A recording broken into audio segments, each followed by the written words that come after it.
Alahady faraiky ambin'ny folo ny volana aprily taona 2024. Alahady izay mbola iaina ny fiangonan'i Jesosy Kristy eto Madagasikara amin'ny lohahevitra izay tarihan'ny fanahy fiangonana manao hoe mampiorina ny mino ny fanavotan'i Kristy. Alahady izay natokantsika koa hitrotroana-bavaka manokana ny sampana Dorcas FJKM. Ravana malala rehetra ao amin'ny tompo ampitomboina ao aminareo ane ny fahasoavana sy ny fiadanana avy amin'Andriamanitra raintsika sy Jesosy Kristy ilay fananganana maty sy fiainana. Amen. Ideran'ny tompo isika amin'ny fiarahana mamaky ny Apokalipsy 5:12, ny 9:7, tapany 2 sy ny 9:4. Amin'ny anaran'i Jesosy. Lehibe sy mahatalanjona ny asanao Tompo Andriamanitra Tsoto, mahitsy sy marina ny lalanao ry mpanjaka mandrakizay. Izany tsy atahotra ary izany tsy ankalaza ny anaranao Tompo, fa ianao ihany no masina ary ny firenena rehetra ho avy ankohoka eo anatrehanao, fa efa nahariary ny fitsarana marina nataonao. Amen.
Iombavaka ideran'ny tompo isika riavako. Andriamanitra ray zanaka ary fanahy masino, raina eo amin'ny Jesosy Kristy ilay efa nitsangana tamin'ny maty, velona mandrakizay ary mipetraka eo an-kavanana ray. Talanjona amin'ny hatsaranao, ny amin'ny famindramponao, ny amin'ny fitiavanao, ny fiangonanao. Satria omenao tombonandro indray ahafahanay miara-miombom-bavaka amin'izao alahady izao. Sitraka ao ny ahatanteraka ity fandaharana ity izay ombona nisa tokantrano, eny fa na dia eo aza ny amin'ny anara-pahasalaman'Andriamanitra dia porofonao kosa fa tsy voasakany izany ny fanomponanao sy ny teninao. Indro izahay miaraka midera, manome voninahitra, mankalaza, mitsaokanao ry tompony tompo sy mpanjaka ny mpanjako. Ary izao fanompompivavahana tanterahana eto izao dia ho amin'ny marinao tokoa fa raha misy rona telo mivory amin'ny anaranao, miaino any an-danitra ianao, eo afovoanay ianao. Atreo sy amasino ary tompo malalo ity fanompopo vavahana tanterahanay eto ity, ary raiso ho antitra kasitrahanao mba ho aminay rehetra ny fanano masina, ary ho voninahitra ao Jesosy Kristy tompo irery ihany izany. Amen.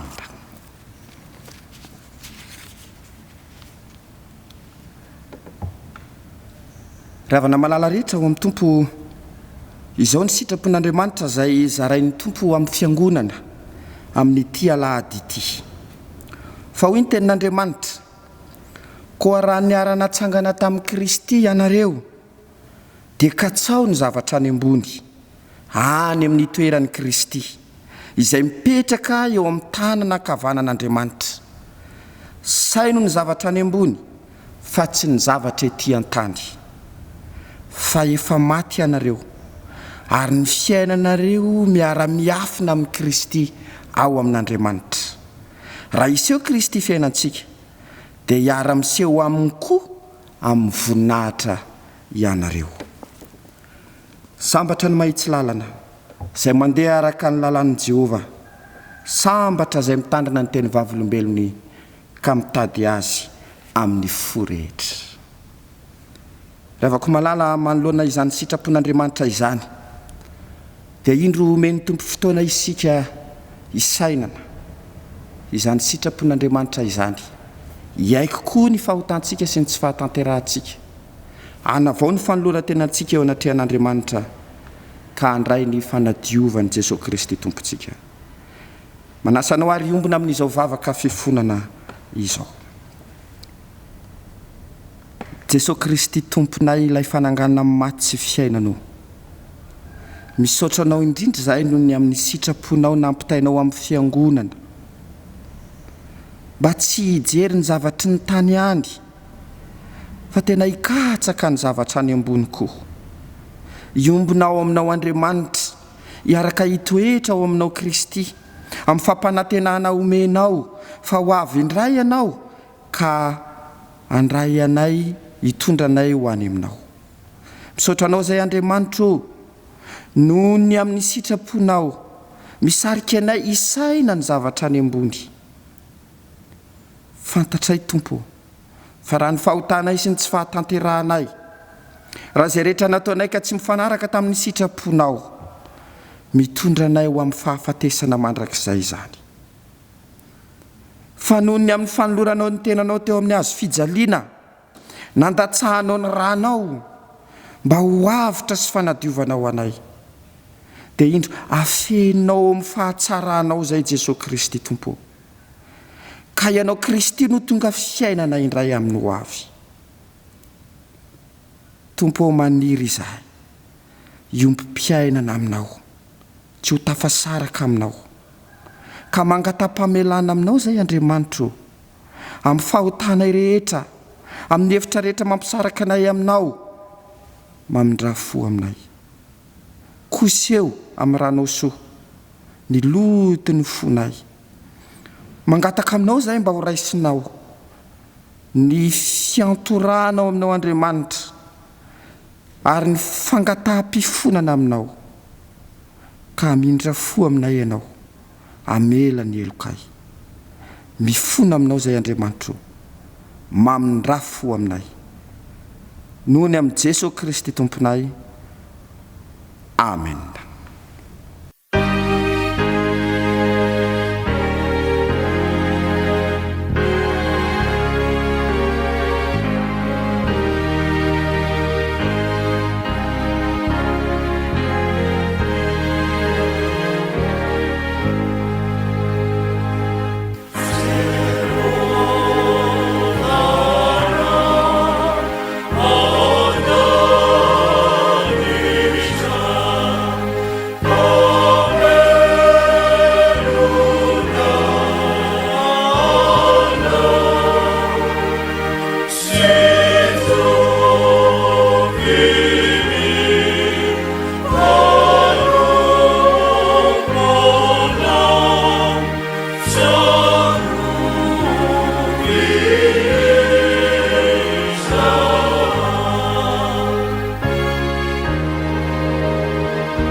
Ravako malala ho antsika rehetra zay nibebaka marina tokoa teo anatrehan'Andriamanitra. Nangataka famindram-posy famelan-keloka avy amin'ny Tompo. Indro ny teny famelan-keloka zay atolotr'Andriamanitra ho an'ny fiangonana. Fa hoy ny tenin'Andriamanitra, izao no nanehoana ny fitiavan'Andriamanitra atsika. Andriamanitra naniraka ny zanany lahatokana tamin'izao tontolo izao mba hahavelona antsika amin'ny alalany. Izao ny fitiavana, tsy ny nitiavantsika an'Andriamanitra fa ny nitiavany antsika ka nirahany ny zanany ho avotra noho ny fahotantsika. Voavelany elokareo noho ny anaran'ny masina miderany tompontsika. Sambatra ny olona izay voavelany elony sy voasarona ny fahotany. Sambatra ny olona izay tsy isain'i Jehovah eloka ary tsy misy fitaka ny fanahany. Amen.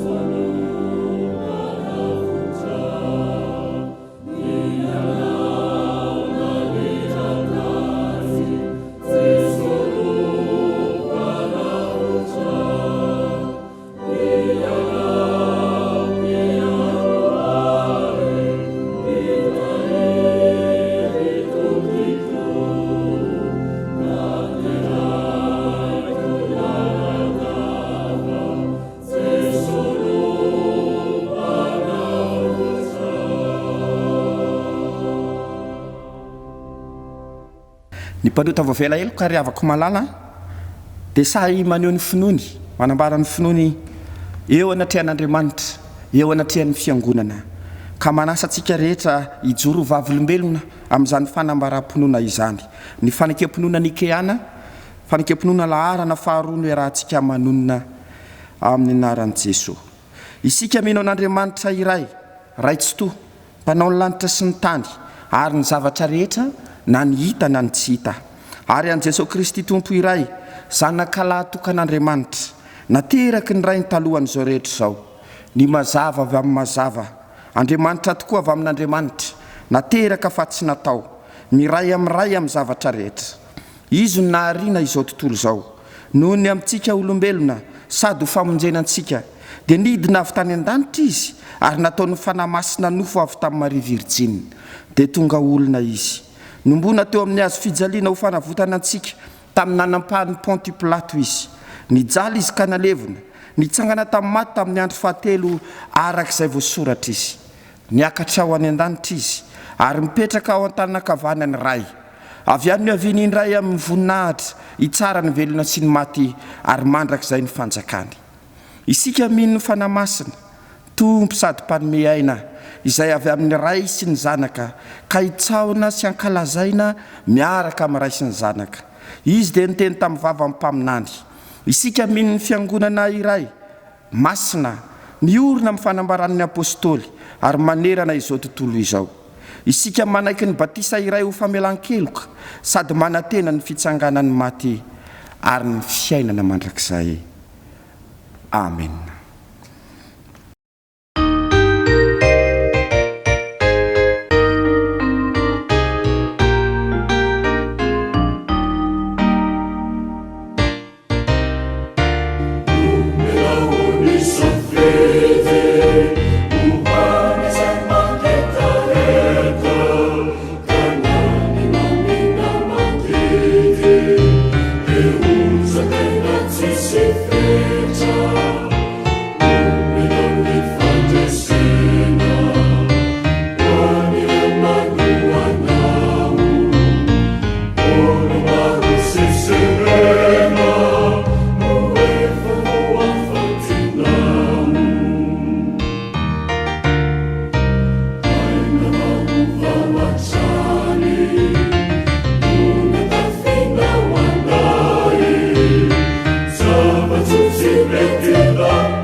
tonga eo amin'ny fotoana zay hamakina ny tenin'Andriamanitra isika riavana andehantsika iombona amin'ny vavaka mialohan'ny hamakitsika izany tenin'Andriamanitra izany. Jesosy, tena ilainay ny teninao zao. Ilainay satria ny teninao no teny fiainana mandrakizay. Ary zao rehetra zao ho levona ho ianao fa ny teninao kosa tsy mba ho levona. Eo anilanay isan'andro san'andro ny fahalovana, ny aretina, ny fahafatesana. Fa amin'izao fotoana iandraisanay ny teninao zao Andriamanitro, dia maniry zay mba hitoetra ty anatinay izany teninao izany, ka mitondra anay ao amin'ny fiainana mandrakizay. Fa namasonao sokafony ny fomba mampananay. Mangatakanao zay mba hiasa amin'ny alalan'izany teninao zany ianao. Hanavatsava amin'ny taolana sy ny tsoka mba ho tonga fampaherezana ho anay. Ary tsy verina foana ny aminao ane ny teninao. Tompo, raha tsy efa nahavita izay nanirahanao azy. Mitenena Jesosy Tompo, fa vonina ny ainonao zahay. Amen. Ny perikopa zay voalahatra ho antsika riavako amin'ny ity alahady faraika ambin'ny folo ny volana aprily ity dia ny rota toko faefatra ny andininy voalohany hatramin'ny andininy faharoa ambin'ny folo. Ny filazantsara araka ny Luka toko faefatra amin'ny roapolo raisina amin'ny andininy fahatelo ambin'ny folo hatramin'ny andininy faefatra amin'ny roapolo. Ary ny epistily nosoratan'i Paoly ho andreo kristianina tany Efesosy, Efesianina toko fahadimy ka ny andininy voalohany sy ny andininy faharoa.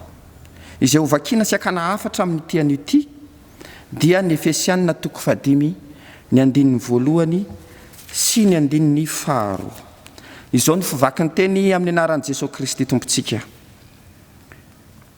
Koa amin'izany dia aoka hanahaka an'Andriamanitra ianareo tahaka ny zanaka malala, ary mandehana amin'ny fitiavana toy ny nitiavan'i Kristy ianareo, dia ny nanoloran'ny tenany ho fanatitra sy ho fanavotana amin'Andriamanitra, ho anitra kasitrahana hamonjy atsika. Ray masonao, manamasinanay amin'ny fahamarinana, fa ny teninao ny fahamarinana. Amen.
Ravana malala rehetra amin'ny tompo ampitomboinao aminareo ny fahasoavana sy ny fiadanan'i Jesosy Kristy tompontsika.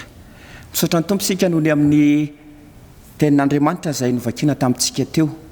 Andininy roa monja. Dia ny Efesianina toko fahadimy ny andininy voalohany sy ny andininy faharoa. Izao no ambarany dika teny ombonana.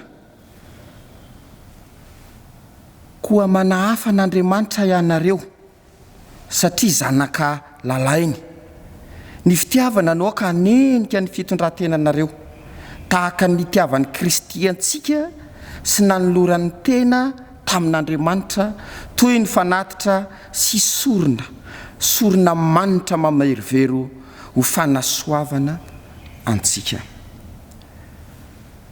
Hoy isika tany am-piandohana, tariny fanahy ny fiangonana isaina sy andinika ny lohahevitra ary andray ny afatra avy amin'ny tenin'Andriamanitra fa mampiorina ny mino ny fanavotan'ny Kristy. Mampiorina ny mino ny fanavotan'ny Kristy. Fanavotan'ny Kristy izay efa tanteraka tamin'ny nanoloran'ny tenany tamin'ny zoma masina. Ary ny fandresen'ny Kristy efa tanteraka tamin'ny nandresen'ny fahafatesana, tamin'ny fankalazantsika ny Paska, vao herinandro lasa zay. Ary eto amin'ny andin-tsoratra masina ity avako mahalala dia asain'ny Tompo isika anahaka azy. Zany hoe ny olona navotany Kristy dia olona afaka manahaka an'Andriamanitra, manahaka an'Andriamanitra. Izany fanahafana an'Andriamanitra zany ry havako dia tombony ngeza be ho an'ny Kristianina. Tombony ngeza be ho an'ny Kristianina. Satria ilay tompony hery sy ny fahefana rehetra ety an-tany sy any an-danitra, ilay nandresy ny fahafatesana, ilay Andriamanitra velona hatrizay ka ho mandrakizay.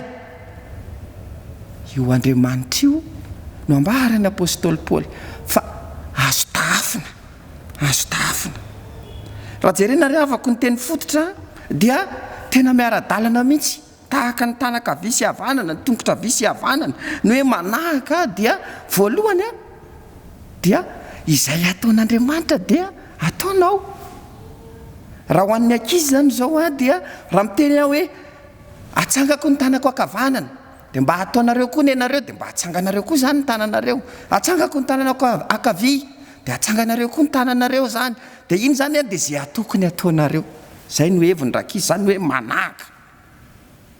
Ka izany endriky ny fanahafana zany anefa dia tsy tahaka ny hoe mamerina fotsiny isika, na makatahaka fotsiny isika, tahaka ny mpanao teatra ka izay zavatra tiana atao hoe zao ny fanao ny mpanjaka, ianao nefa tsy mpanjaka akory, fa dia asaina manao ny fanao ny mpanjaka ny lehilahy anankiray na ny vehivavy anankiray, dia tahaka nyreny mpanjaka ireny izy ao anatin'ny teatra. Dia iny zany no alaina tahaka ohatry ny ahoana ny fanao ny mpanjaka, dia iny no ataonao. Izany fakatahaka zany rakizy izany fakatahaka zany ry havana malala dia fakatahaka amboamboarina. Fakatahaka amboamboarina. Fa tsy zany ilay fakatahaka zay asehon'Andriamanitra amintsika eto amin'ity tenin'Andriamanitra eto ity, fa fakatahaka an'Andriamanitra satria iray ihany ny mamelona an'Andriamanitra sy ny mamelona anao. Dia ilay fanahy masin'Andriamanitra zany. Zany hitantsika ry havako malala eo amin'ny perikiopa kely eo ambony eo, zany eo amin'ny Efesianina 4:7-7.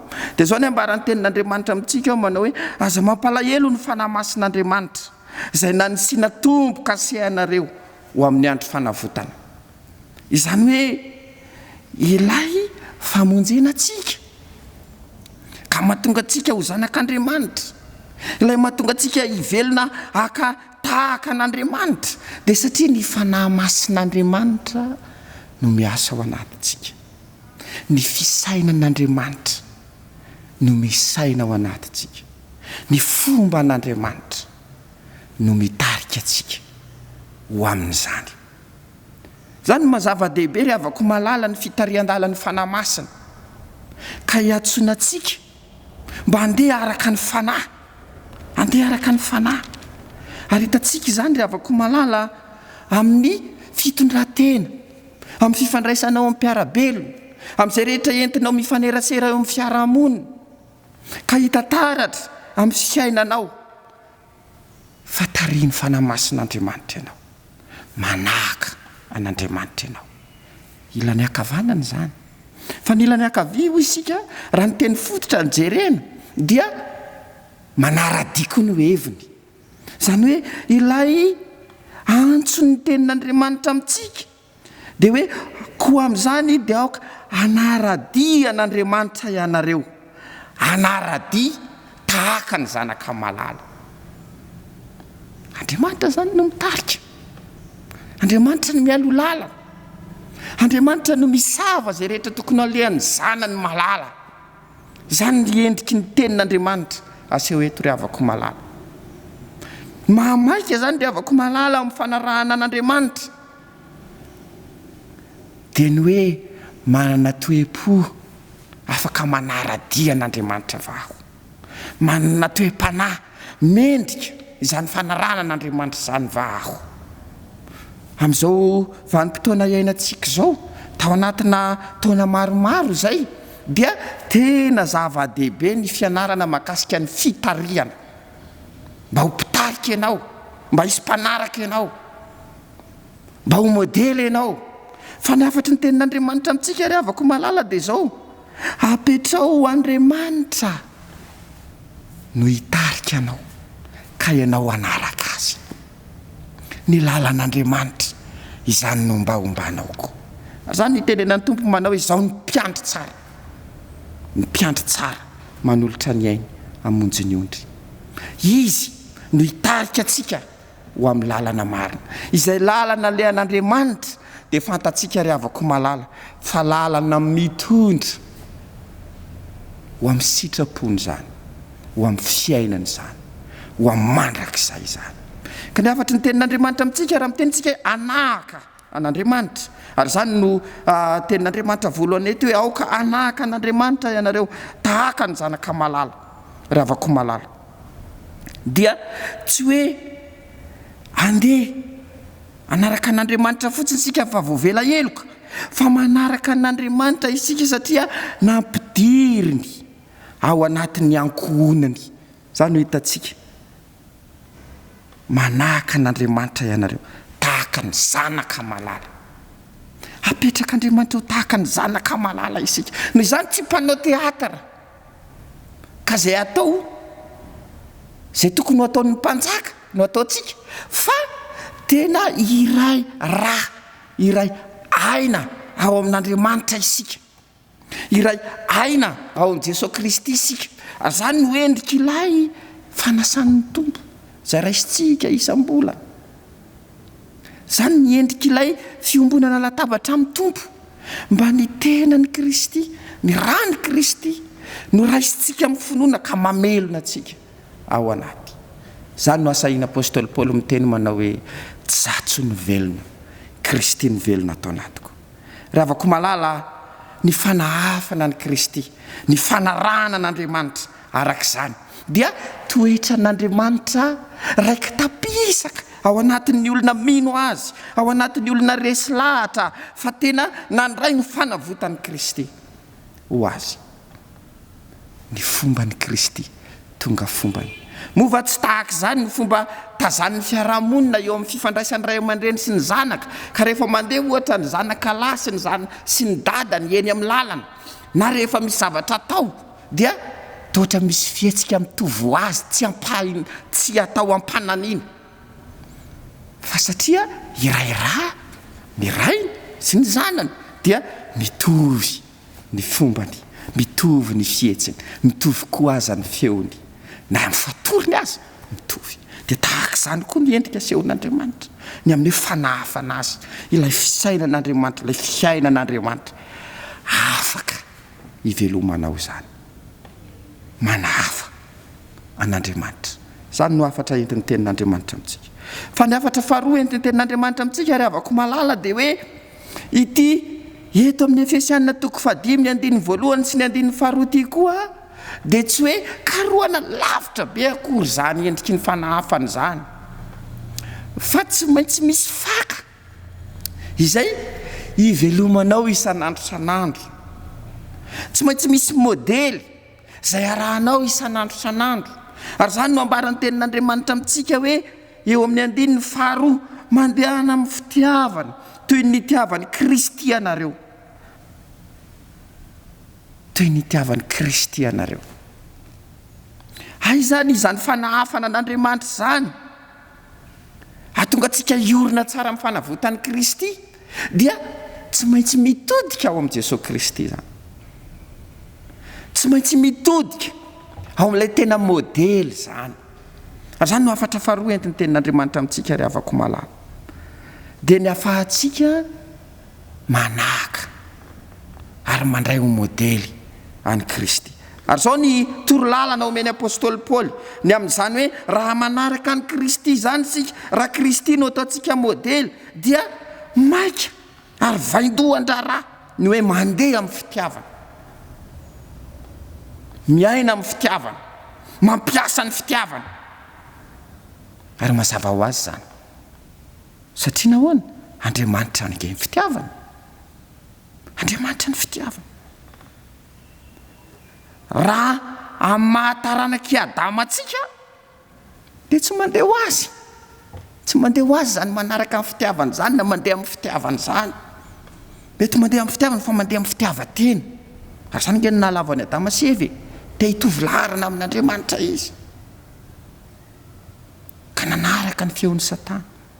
Fa raha mahazanak'Andriamanitra dia mandeha ho azy zany. Mandeha ho azy zany. Ny hoe mandeha amin'ny fitiavana ry havako malala dia fanehoana ilay fomba an'Andriamanitra ao anatin'ny mpino. Ka ilay fitiavan'ny Kristy atsika ny modely, satria eo amin'i Jesosy Kristy no fahatanterahany, fahafenoan'ny fomba an'Andriamanitra rehetra. Ao amin'i Jesosy Kristy no hitantaratra zany fitiavana zany, ka nanolorany tena ny hamonjy ny sakaizany. Ilazan'Andriamanitra, ilazan'ny Tompo manao hoe ny itiavan'Andriamanitra n'izao tontolo izao dia nanolorany zanany mba ho famonjena antsika, ka nanantsika fiainana mandrakizay. Hoy ambaran'i Jaona 7:4-4, tenin'ny Tompo, tenin'ny Jesosy zany. Koa raha izao tompo sy mpampianatra azy no nanasa ny tongotrareo, dia mba tokony hifanasa tongotra kosa ianareo. Zany ny modely izay omeny Kristy atsika, izay nataon'Andriamanitra, izay nataon'ny Kristy tamintsika, dia tokony ataontsika amin'ny rahalahintsika koa, eo amin'ny endriky ny fiarahamonina, eo amin'ny endriky ny fifandraisana amin'ny ankohonana, eo amin'ny endriky ny fifandraisana ao amin'ny fiangonana. Dia tokony hitantaratra zany manao hoe izao no nataon'ny Tompo, ka dia arahako koa izany. Ry havako malala, fitiavana miasa. Ary zany fitiavana miasa zany dia hitantsika eto amin'ity andinin'ny faharoa ity fa fitiavana feno famelan-keloka, fitiavana feno famindram-po, toy ny tiavan'ny Kristy ianareo, dia nanolorany tena no fanatitra, ho fanavotana amin'Andriamanitra, ho anitra kasitrahana monjy atsika. Tsy any tady izay mba fahendrena avy amintsika Andriamanitra, tsy any tady izay mba mety ho endriky ny fahatsarana avy amintsika Andriamanitra, fa ny fikatsahan'Andriamanitra ny famonjena atsika dia tsy nandrasa ny fiapetra avy aminao zany, fa nataony feno ny fanoloran-tenany mba hanavotana atsika, mba hahatonga atsika olom-baovao vao velaheloka. Dia tahaka izany koa ny hoe mandeha amin'ny fitiavana, ka tsy manisa ny fahotan'ny rahalahy na mety anisany tsy fahatanterahan'ny hafa, fa ny mitondra famelan-keloka sy fanafahana ho azy. Ary raha ilaina aza hatramin'ny fanolorana ny tenany izay nataon'ny Kristy, ka nanekeny ombona teo amin'ny hazo fijaliana, nanekeny ho faty mba ho famonjena antsika, dia andrasana amin'ny mpino zany. Ny hoe mandeha amin'ny fitiavana ry havako malala dia ny manolotra izay rehetra azonao atao mba ho famonjena ny rahalahy, mba ho famonjena ny hafa. Ary zany no ambarany apôstôly Paoly ary amin'ny Koritianina 1:1-2, aoka nahaka ianareo dia tahaka ny anahafako any Kristy. Aoka nahaka ianareo dia tahaka ny anahafako any Kristy. Ino zany endriky ny fanahafana any Kristy zany amin'ny apôstôly Paoly? Dia hitantsika zany rehavako amin'ny andin-tsoratra masina iray eo ambonin'io Koritianina 1:1-2 io, zany hoe ny 7:30-10 izao zany fanahafana any Kristy zany, mitady ny mahasony maro mba ho vonjena, mitady ny mahasony maro mba ho vonjena. Rehavako malala, mandehana amin'ny fitiavana, fa rehefa mandeha amin'ny fitiavana ianao a dia mitondra famonjena ho amin'ny rahalanao, mitondra fahavelomana ho amin'ny rahalanao. Izy moa ry havako no nizaraina fitiavana, ka vao nizaraina fitiavana no tonga dia maty, vao nizaraina fitiavana tonga dia tezitra. Rehefa mba ambaranao fitiavana, na lazainao amin'ny rahalanao ny fitiavanao azy, lazainao amin'ny vadinao ny fitiavanao azy, lazainao amin'ny zanakao ny fitiavanao azy, lazainao amin'ny fiarahamonina misy anao ny fitiavanao azy, mova tsy mitombo ny faliana, mitombo ny fahavelomana, ary mandray mahatsiaro misitraka fiainam-baovao avy amin'izany fifandraisana ampitiavana, afanampitiavana miampita amin'izany izy.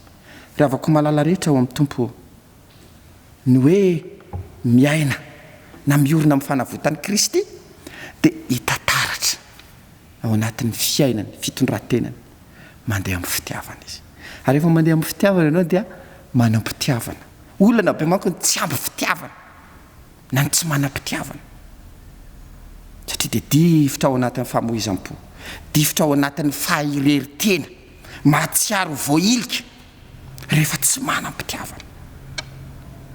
Fa tian'ny tompo ny fiangonana izay miorina tsara ao anatin'izany fanavotan'i Kristy izany, mba hizara koa izay efa nanoloran'i Kristy ny tenany teo amin'ny hazo fijaliana, nandray ny famonjena tao amin'ny Kristy ianao, dia tonga mpizara famonjena ho an'ny rahalahinao. Ny toko 5 amin'ity Efesiana ity ry havako malala dia mizara roa mazava tsara. Mizara roa, ny 1 hatramin'ny 120 dia mampahafantatra antsika ny amin'ny fitondran-tenany mahazanak'Andriamanitra, ka iainantsika amin'ny fanavotana, iainantsika amin'izany fahazavana ao amin'ny Kristy izany. Ny 120 hatrany amin'ny 1 farany dia mampahafantatra antsika ny amin'ny fifandraisan'ny Kristy sy ny fiangonana tahaka ny vady, tahaka ny mpivady. Kristy ny lahy ny fiangonana ny vavy. Izany hitantsika ohatra amin'ny Efesiana toko 5:5-20, ianareo lehilahy tiava ny vadinareo dia tahaka ny tiavan'ny Kristy ny fiangonana, ka nanolorany tenany amonjy azy. Ry havako malala, tariny tompo isika mandeha amin'ny fitiavana. Ary tena mahatsiaro mihitsy isika izao fa ilainy izany, ilainy izany. Raha tsy mandeha amin'ny fitiavana ve ozy nareo ny dokotera mpitsabo, ka mitsabo ireo marary CCN fen'ny hôpitaly, fen'ny toeram-pitsaboana rehetra, marary avokoa ny olona. Raha tsy mandeha amin'ny fitiavana ve ozy nareo reny dokotera reny afaka anatanteraka n'izany fanompony izany, izany adidiny izany. Ary raha mandeha amin'ny fitiavana kosa rehefa izy dia mahita fifaliana, satria mizara famonjena ho an'ny rahalahy izy. Ao anatin'izao valana retina mahazo antsika izao, ao anatin'izao fahoriana, tohatra ny isaky ny toerana rehetra hitan'izany avokoa, tohatra ny efa mahazo izany valana retina izany avokoa. Nisy ambatan'olona, misy hafatra lehibe omeny tenin'Andriamanitra antsika. Tsarovy fa asain'Andriamanitra manahaka azy isika, manahaka ilay Andriamanitra velona, satria zanany. Tsy makatahaka fotsiny, fa ilay fomba n'Andriamanitra mihitsy ny tonga fomba antsika, satria ny fanamasin'Andriamanitra no mitarika antsika. Asain'Andriamanitra mandeha amin'ny fitiavana isika. Io fitiavana io no fanohitra entinao manatanteraka ny fanomponao, mba ho tonga famonjena ho an'ny mpiarabelona aminao ianao. Dia ho an'Andriamanitra ne ny voninahitra, fa ho aminareo kosa ny fahasoavana sy ny fiadanana avy amin'Andriamanitra Ray Jesosy Kristy tompontsika. Amen.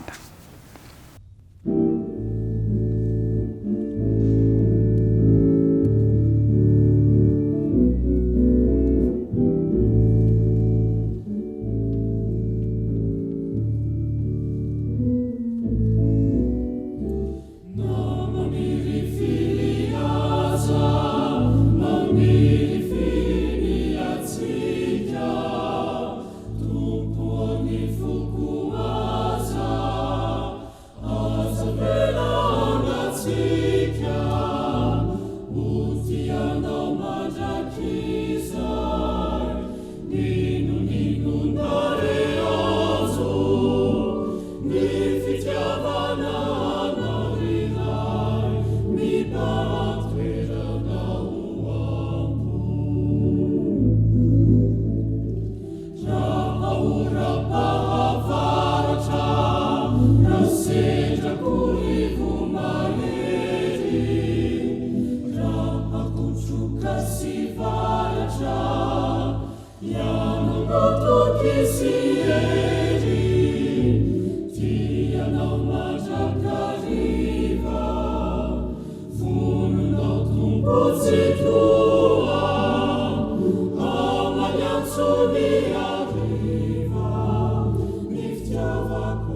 Ivavaka isika ry havako. Jesosy misaotra anao zahay. Misaotra anao satria zarainao anay ny hatsaranao.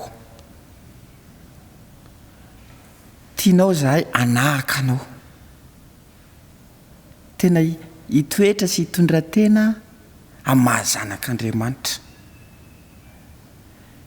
Tsy hoe sakaiza fotsiny izahay fa tena rahalanao mihitsy dia tianao fatratra ka natolotra ao ny tenanao ho famonjenanay. Ary misaotra anao zahay Tompo, afaka manahaka anao, afaka manaraka anao.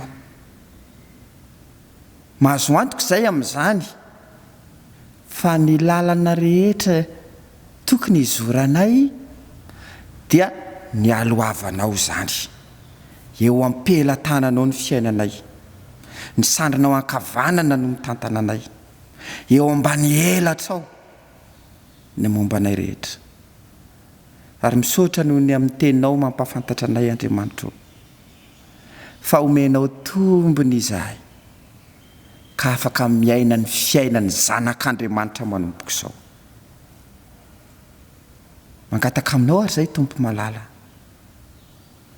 mba ho bitsiny fananao masina isan'andro, ampaherezinao ilay fanahy mahery, izany no hitarika anay ka tonga anay hiorina tsara amin'ny finoana, andray ho anay isan'andro ny fanavotan'i Kristy ka tsy ho vaozongozona izany fanahy hafa nanao Andriamanitra izany. Amin'izay rehetra ataonay indray eo mpamakivakiana izao herinandro izao. Misaotra anao izay noho ny amin'ny teninao Andriamanitra, fa ka izay afaka mandeha amin'ny fitiavana dia tahaka ny fitiavanao Kristy koa. Ary misaotra anao izay noho ny amin'ny teninao fa izany fitiavana izay entinay miseho amin'ny mpiarabelona, anafanay anao Kristy modely zany, dia fitiavana mitondra fiainana, mitondra famonjena ho an'ny maro. Izany ny izay andrasanao aminay eo mpamakivakiana ity herinandro manaraka ity, dia mba ho fitahiana ho an'ny rahalahy, ho famonjena ho an'ny mpiarabelona, hitondrana ny vahoaka anao, hitondrana ny fiarahamonina amin'ny fijoroana vavolombelona ataonay, handray ny fitiavanao Kristy izay nanoloranao ny tenanao teo amin'ny hazo fijaliana. Tafio ny herinao izay fanamasonao, mba hafanay mijoro ho vavolombelona izany fitiavana entinay miseho amin'ny mpiarabelona izany. Mangataka aminao izay Tompo, ity herinandro manaraka ity indray, akinay feno ampelantananao ny fiainanay. Matoky izay fa iaina ny fiainany zanak'Andriamanitra, ka izay rehetra tsy araka ny sitraponao dia tsy mba hakasika anay akory izany. Mety maro ny zavatra mety hifamoafao amin'ny fiainanay, fa matoky izay noho ny amin'ny teninao iorina tsara amin'ny fanavotan'i Kristy. Vavaka aminao izay Tompo malala, ho anay rehetra miara-mimbombavaka amin'izao fandaharana izao, any amin'ny isa-tokantrano tsirairay avy misy anay ihany, manapamy fiainana izy ireo ianao Andriamanitra. Mitoera ao amin'ny isa-tokantrano, mitoera amin'ny isam-batan'olona ianao fanamasa, ampaherezo izay rehetra, mba ho tena vato lampy orena ny teninao ny fahavelomanay, ka iorina tsara ao aminao ny finoanay. Matoky izay Tompo, fa na dia maresaka isan'andro isan'andro amin'ny fiarahamonina azy, ny aretina, ny fahafatesana, ny olana, ny tsy fisiana, ny anohanana, dia ho tsapanay kosa fa amazanaka ho anay dia hainao ny zavatra rehetra mahasoa mahatsara anay, ka afaka mialoka eo ambany fahasoavanao izahay. Mivavaka izay Andriamanitra, ho an'ireo marary rehetra tratran'izao valana retina coronavirus izao, enoy ny fivavaka izy ireo, raiso ny fitalaony, raiso ny fifonany, asehoy amin'izy ireo Andriamanitra fa Andriamanitra afaka manasitrana ny aretina rehetra ianao, miteny fotsiny ianao dia sitrana ny marary. Sitrano izy ireo, aoka hita fiteo masonao, ka izany lalana izay tsy maintsy lalovan'izy ireo izany, dia ianao Andriamanitra no aneo ny sitraponao aminy, ka na amin'ny fahafatesana na amin'ny fiainana dia tsisy hasaraka azy eo aminao Kristy. Ampaherezo Tompo malalo ny dokotera, ny mpitsabo rehetra, ry tompony andraikitra ara-pahasalamana, mifanerasera isan'andro isan'andro amin'ireo marary.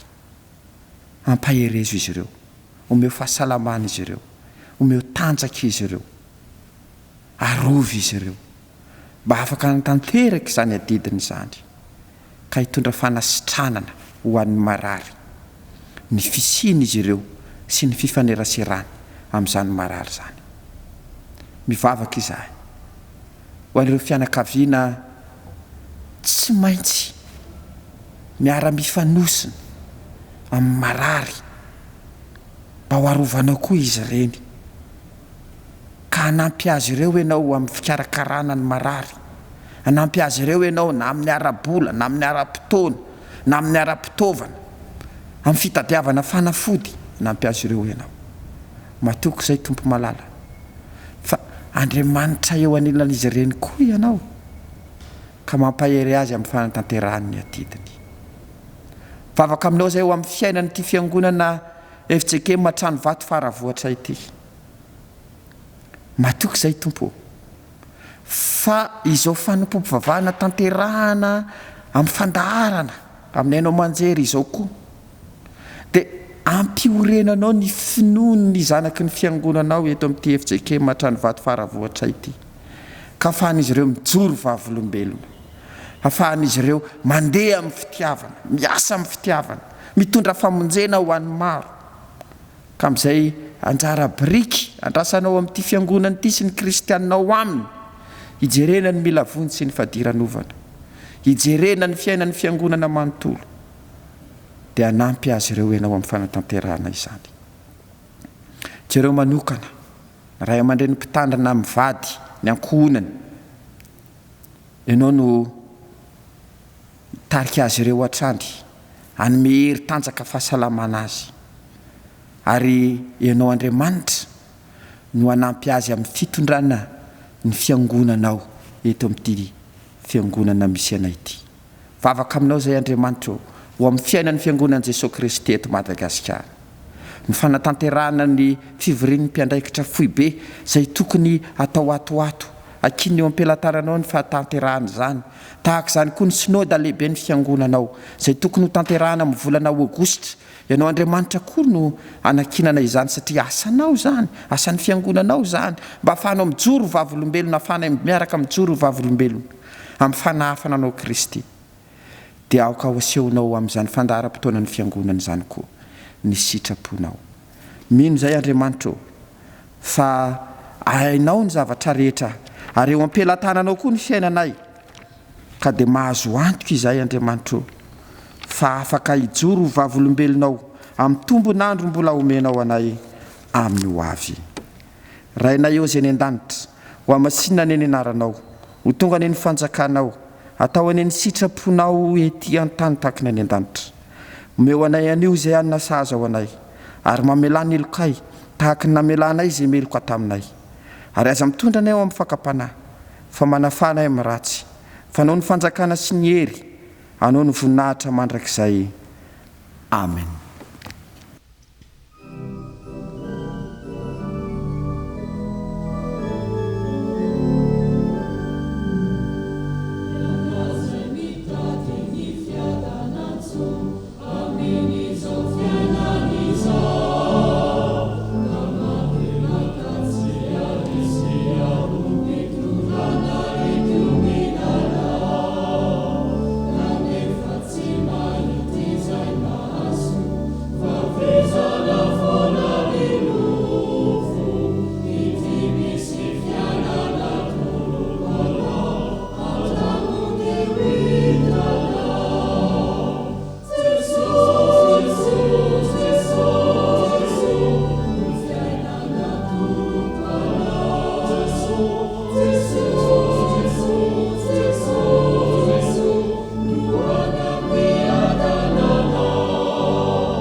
Raha isoriavana ny tsodrano izay tononona sy atolotra ho anareo amin'ny anaran'i Jesosy Kristy Tompontsika.